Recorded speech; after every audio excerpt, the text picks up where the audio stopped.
అట్లా ఆయన గర్భ సంఖ్యగా బ్యాక్ సైడ్ అట్లా మలిచారు.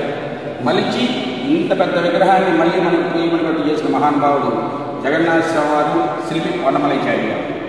ఈ యొక్క స్వామివారికి తెలియజేయాల్సింది సంతాన యోగం, విద్య, ఉద్యోగం, వ్యాపారం, కాసప దోషాలకి ఈ యొక్క స్వామివారికి ప్రత్యేకమైన పూజలు చేస్తారు. వీసా అప్లై చేసేటువంటి మన పిల్లలకు కూడా వీసా వచ్చినటువంటి చాలామంది ఉన్నారు.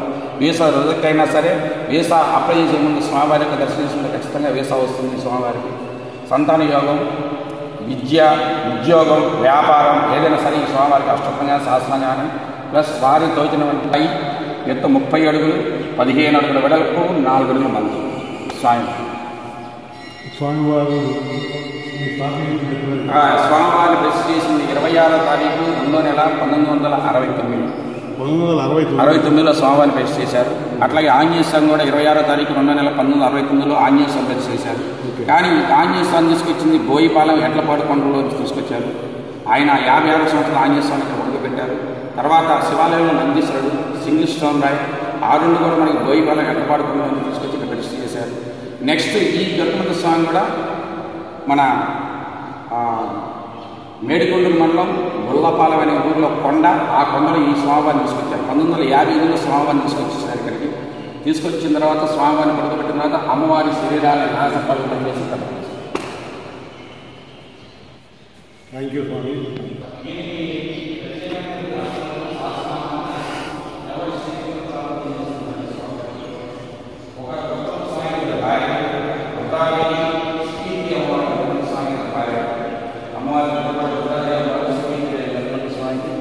ఈ స్వామి ప్రత్యేకమైన పూజలు ఏంటంటే దేశాలు ప్లస్ ఈ చిన్న చిన్న అష్టాత్మ సంవత్సరాలు పూజ చేస్తున్నారు. కానీ అన్నీ కూడా అనుకున్న కోరికలన్నీ నెరవేర్తే ఈ స్వామి చెప్పచ్చు. భూదేవి శ్రీ మహావిష్ణువుతో కూడుకున్న గరుత్మంతుల స్వామి అన్నమాట. శ్రీదేవి అమ్మవారు, భూదేవి అమ్మవారు, శ్రీ మహావిష్ణువుతో కూడుకున్న గరుత్మంతులు, సుదర్శన చక్రము, శంకు మొత్తం కూడా ఈ యొక్క స్వామివారి తలలు బయట పక్కన